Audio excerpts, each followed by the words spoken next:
Digital Circus.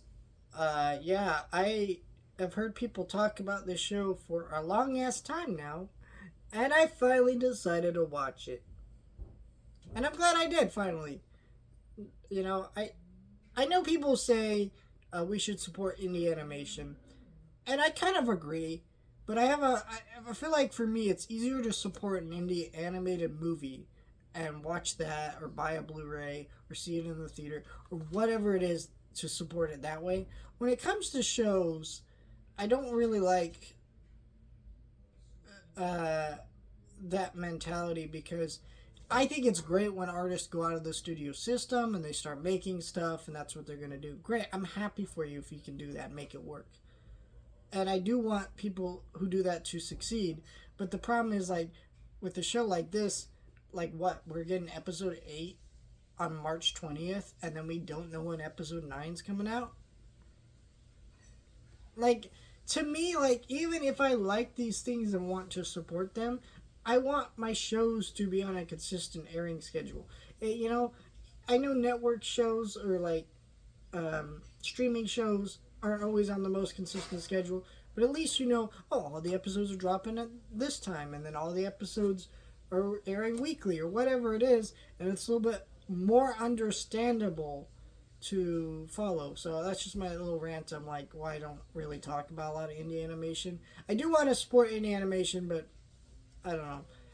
I feel like with shows, it is a lot more difficult because it really requires you to be always seeking out when the next thing's coming out. And as a person, I don't know if that'll ever happen. So I may not even review more of this show as it comes out just because who knows? I might just forget it's coming out because of the wacky release schedule of these things. This show, I think, is really cool. What I was surprised about by this show is I just assumed it was a kids show because they sell like merch for the show at like Walmart now and stuff, and I just kind of assumed that, and it's not. This show is a weird, surreal show with clearly deeper subjects and meanings going on that are so unique and interesting I've never seen anywhere before. And it's very funny and very wacky, but it's just like it makes it so shocking when the like swearing comes in or the adult humor come into the show. It just makes for such a bold, interesting show. It's unlike anything I've ever really seen before that is just really bold and amazing. And I honestly really loved it.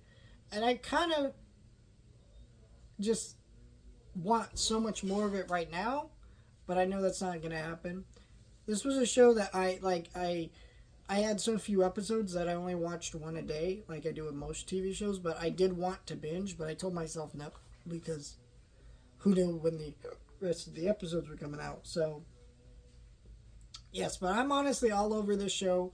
I think it's very clever, very unique, very interesting. I honestly highly recommend it. I checked it out on Netflix. I know some of it's on YouTube, but I think a coworker checked this show out. He had told me it was like only in shorts on YouTube, and like where if you go to Netflix, they're full on episodes. So let me know your thoughts. Like, share, and subscribe.